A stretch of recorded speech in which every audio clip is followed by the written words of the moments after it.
Sir अब यहाँ से हम लोग अगर बात करेंगे तो भारत पर इसका असर हम लोग आने वाले वक्त में देखेंगे, क्योंकि देखिए अभी तक जो सप्लाई है वो तो रेगुलेट नहीं हो पाई है, चाहे वो ऑयल की हो चाहे गैस की हो। तो इसका असर अब पड़ता हुआ हमको दिखेगा, एक सवाल। दूसरा, यहाँ से अमेरिका क्या लेके जाएगा इस वॉर से? अगर ये खत्म हो जाता आज भी तो क्या लेके जाएगा? मुझे लगता है कमजोरी ही लेके जाएगा। बाकी आप डिटेल में बताइए। हाँ, अमेरिका को थोड़ी देर में डील करते हैं। पहले देखो, हमें इंडिया डिस्कस भी यही ज्यादा करना चाहिए, भारत पे क्या असर। पे। भारत जी। का असर आप देख ही रहे हो कि कॉलेज स्टूडेंट जो पीजी में रहते हैं वहां से लेके, और हमारी फैक्ट्रीज के जो वर्कर्स हैं जो है, उनका पलायन काफी हद तक हो चुका है या हो रहा है। और गरीब को ये जितना मानेसर में, गुड़गांव में, नोएडा वगैरह में जो हड़तालें हुई हैं वर्कर्स की, इसके पीछे सारा का सारा ये एलपीजी क्राइसिस है कि जो 12, 15, 16 हजार, 20 हजार में गुजारा कर रहा था, उसके ऊपर सबसे ज्यादा मार पड़ी है। ये जो छोटा सिलेंडर जो बिना कनेक्शन के मिल रहा था, उसकी कीमतें और उसकी नॉन अवेलेबिलिटी की वजह से हुआ है।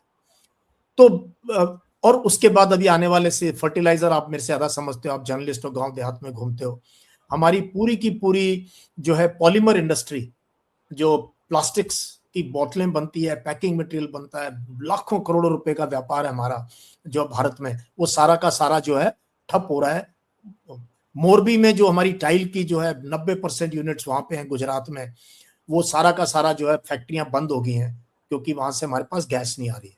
तो ऑयल, क्रूड ऑयल हमारी रिफाइनरीज को नहीं मिल रहा जो रिफाइन करके आगे बेच सके, और जो ऑयल के जो बाई प्रोडक्ट्स हैं दुनिया भर के, वो सारे के सारे अब आ नहीं रहे हैं इस क्राइसिस की वजह से, जिससे कि कीमतें बढ़ गई है।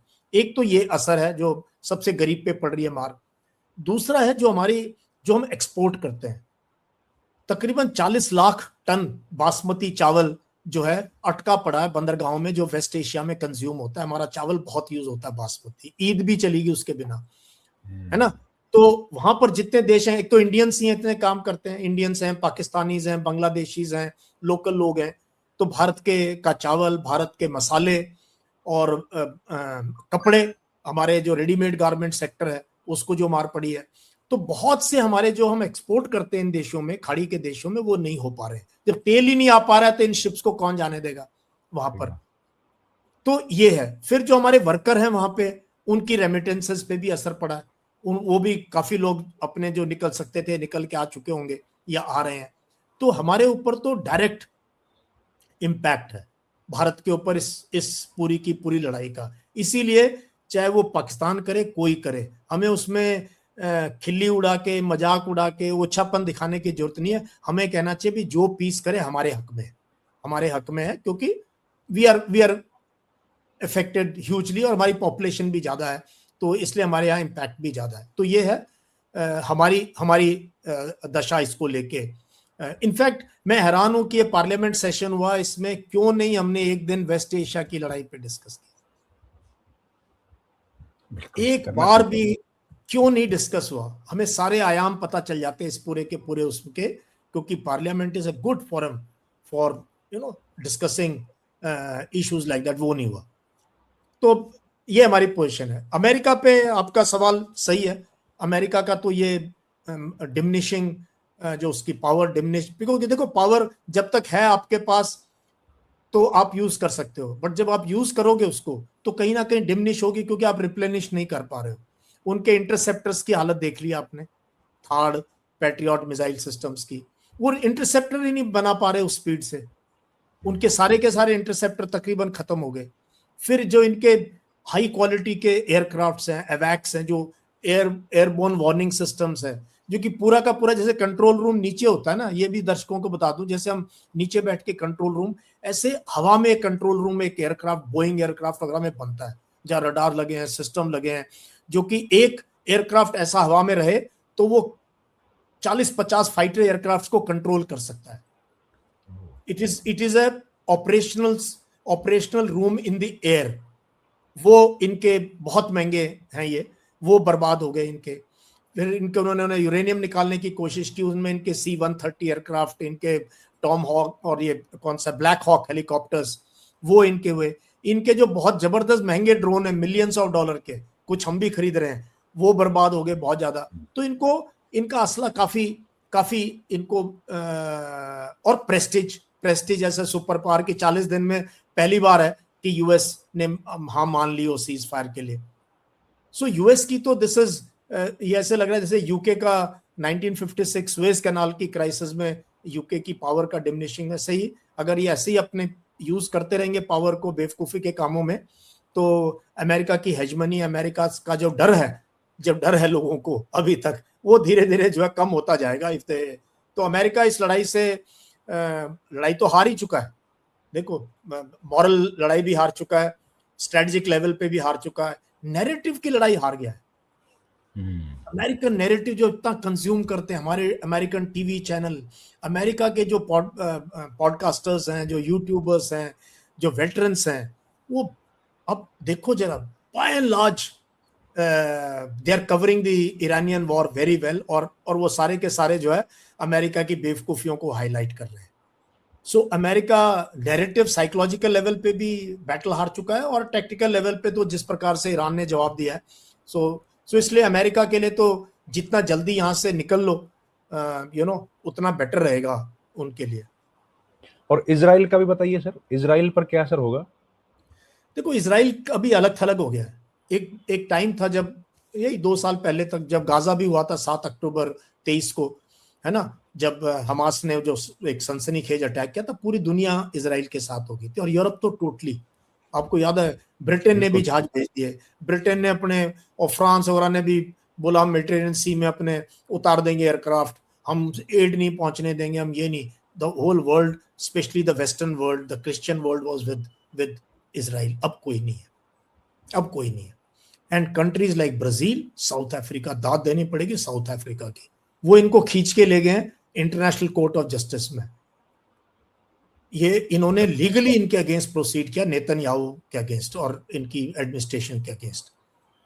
तो इजराइल भी जो है, इजराइल भी जिस तरीके से 2-2.5 साल गाजा में, और अब लेबनान के अंदर, अब ईरान के साथ, और ये कि मैं आई कीप एक्सपेंडिंग, तो सूनर और लेटर जो है इजराइल की भी बहुत इसमें इजराइल को भी नुकसान हुआ है, और उनकी जो ये घमंड है, और ये भी काफी जो है नीचे आया है। और जो अब्राहमिक अकॉर्ड बन रहे थे, रविंदर, यूएस ये मोनार्कीज को इकट्ठा करके बोल रहा था इजराइल को एक्सेप्ट कर लो, इजराइल, वो 30 साल कोई नहीं कर सकता। अब कोई मुस्लिम कंट्री जो उन्होंने गाजा में काम किया और लेबनान में, कोई मुस्लिम कंट्री, कोई सरकार इनको, ये अब तो गई बात आगे 30 साल, तो इसका नुकसान जो है अगली पीढ़ी भी भुगतेगी। ये लड़ाई ना, इस लड़ाई को इतिहास में पढ़ा जाएगा, आप देखना जरा। ठीक है सर, यहाँ से टर्निंग पॉइंट है वर्ल्ड की हिस्ट्री का, ये बहुत बड़ा टर्निंग पॉइंट है। ये हमारी जिंदगी में भी, ये एक, जैसे यूएसएसआर का पतन हुआ था 89, 90, 91 में, पेरेस्ट्रोइका, ग्लेस्नोस्ट, ब्रेजनेव ने कैसे यूएसएसआर कोलैप्स, कैसे ताश के पत्तों की तरह ढह गया, नए नए देश बनते गए, है ना। ये वो मूवमेंट है वर्ल्ड हिस्ट्री में। बिल्कुल। जो अभी आखिरी सवाल जी, लास्ट क्वेश्चन सर, आपके पास भी टाइम कम है, ये चीन को क्या लाभ हुआ सर इस युद्ध से? चीन तो ये लड़ाई बिना बुलेट फायर के जीत रहा है, बिकॉज चीन ने टोटली सपोर्ट किया इस लड़ाई को, ईरान को खुल के सामने आया, और युआन में तेल ले रहा है, तो पेट्रो डॉलर पे अटैक कर रहा है ना, जिसकी वजह से अमेरिका एक्चुअली तो लड़ तो तेल के लिए रहा है, और पेट्रो डॉलर को बचाने के लिए है, सारी मुहिम वहीं पे है। तो China has been up front on that. China हर लिहाज से मदद कर रहा है, और जो पाकिस्तान की मध्यस्थता है, ये बिना चाइना के आशीर्वाद के हो नहीं सकती। और आपको पता है कितने डेलीगेशन, पाकिस्तानी डेलीगेशन चाइना गए हैं, रशियंस चाइना आ रहे हैं, तो all roads in the world lead to Beijing. सब शी जिनपिंग का टाइम चाह रहे हैं कि उनसे बात करनी है। तो China is controlling the narrative, they are fully in सब, और ये लड़ाई ईरान को चाइना हारने नहीं देगा इसको। तो इसलिए, और ईरान, चाइना के साथ रशिया भी है, और अमेरिका अलग थलग पड़ गया है, अमेरिका टोटली। तो चाइना ने एक वेज बना दिया नेटो कंट्रीज में। यूरोप भी चाइना की तरफ भाग रहा है। यूरोप भी चाइना के साथ संधि करना चाहता है इंडिपेंडेंटली, कि ये है राइजिंग पावर। ताइवान तक कह रहा है सर। हाँ, ताइवान भी कह रहा है, ताइवान की भी अपोजिशन। तो देखो, चाइना का तरीका काम करने का भी समझ ही गए हैं, है ना, वो इकोनॉमिक पावर है, इकोनॉमिक जायंट है, और चाइना अलग ही रेस में है, वो दुनिया को चकित कर रहा है वो। So China is fighting the war without firing a bullet and still winning the war.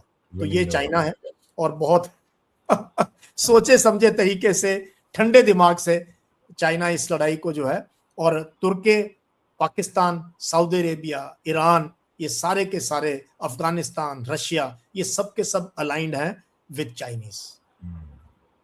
Sir लेकिन पाकिस्तान को ये इतना बड़ा सम्मान मिलना तो ठीक नहीं है सर इंडिया के लिए। तो अब देखो, अब ठीक तो नहीं है, बुरा तो लग रहा है, बट वी शुड, हमें देखना चाहिए हमसे अच्छा क्या होता है, इंट्रोस्पेक्शन करना जिंदगी में भी।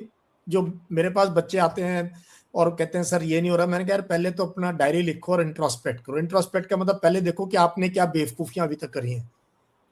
तो अगर वो नहीं पहचानेंगे और सिर्फ चिल्लाते ही रहेंगे सिर्फ उसमें, फिर आपकी कोई छवि नहीं बनती इतने बड़े देश की। तो हमें भी अच्छा नहीं लग रहा है चाइना, पाकिस्तान का कद, उनके आर्मी चीफ का कद इतना ऊंचा होना, बट ठीक है तो है भाई, बिकॉज उसके पीछे रीजन है, बड़े क्लियर रीजन है, उसकी बाउंड्री है ईरान के साथ, और ईरान के साथ अच्छे संबंध। उसने कंडेम किया इस अटैक को, उसने इजराइल को यूएन जनरल असेंबली में जो कहा वो देखने लायक था। यूएन के अंदर इजरायली डेलीगेशन, जो पाकिस्तानी डेलीगेशन ने सुनाया इजराइल को, तो और सऊदी अरेबिया के साथ इतनी बड़ी डील करी है, इतनी बड़ी डील। पाकिस्तान के एक पूरी ब्रिगेड फाइटर एयरक्राफ्ट पहुंच चुके हैं सऊदी अरेबिया में मदद करने। उसने कतर का वर्ल्ड कप करा दिया, सिक्योरिटी दे दी। तो Pakistan has become a net security provider to Muslim countries and monarchies in West Asia, and they are hedging कि जब अमेरिका यहां से कमजोर होगा तो पाकिस्तान है हमारे पास, और ये इसके पास बॉम्ब भी है। अब देखो, सच्चाई को पहचानना जरूरी है ना। तो इससे ईर्ष्या करने की बजाय या मजाक बनाने की बजाय वी मस्ट अप्रिशिएट कि चलो कोई तो कर रहा है, एंड वी मस्ट इंट्रोस्पेक्ट। हमें देखना चाहिए, हमें सबक लेना चाहिए पिछले 1-2 साल से, हमारी कहाँ विदेश नीति में अगर हमसे कोई भूल चूक हुई है, देरी हुई है रिएक्ट करने में, तो उसको सुधार करना चाहिए। Otherwise we are a big country, कोई हमें कोई ऐसा वैसा देश थोड़ी है, 150 करोड़ का देश है, एक डेमोक्रेसी है, इतना बड़ा मार्केट है। कमजोर क्यों समझ रहे हैं अपने आप को, क्यों कंपेयर करना चाहते हैं पाकिस्तान के साथ? नहीं, we should not compare, we should watch this closely and let's hope for the best. बिल्कुल, बहुत धन्यवाद। और सर धन्यवाद, आपका बहुत बहुत समय दिया। ये सवाल मैं पाकिस्तान वाला इसलिए पूछ रहा था, आप लोगों की तो सारी एक बड़ा टाइम पीरियड पाकिस्तान के खिलाफ स्ट्रेटेजी बनाने में, उनसे लड़ने में, भारतीय फौज का तो निकल ही जाता है ना सर। तो मेरा तो बहुत ज्यादा भारतीय फौज में डिपेंड करता है। मैं तो 3 साल तो लाइन ऑफ कंट्रोल में पुंछ में रहा, उसके बाद पंजाब इंसर्जेंसी में रहा, जो कि उन्होंने टोटली स्पॉन्सर कर रखी थी। फिर कश्मीर में मैंने 2-3 टेन्योर करे अलग अलग हिस्से में। फिर 36 RR में एक कितने पाकिस्तानी उग्रवादियों को ठोका हमने। तो हम तो देखते आ रहे हैं इसको। फिर मैं तो यूएन में भी मेरे साथ थे ये, फिर मेरे साथ बांग्लादेश में पाकिस्तान के ऑफिसर्स को मैंने नजदीक से देखा। बट दैट डजंट मीन कि हम जो है अपनी जो है अपनी एजुकेशन, अपनी सभ्यता को भूल जाए। No, we still represent India. बिल्कुल ठीक बात। बिल्कुल सर, बहुत बहुत धन्यवाद सर। ऑन दिस नोट आपका बहुत धन्यवाद। Thank you very much. Thank you sir, thank you for your precious time and very insightful details you have shared with us. Thank you so much. Thank you, Ravindra. Thank you very much. Thank you, sir.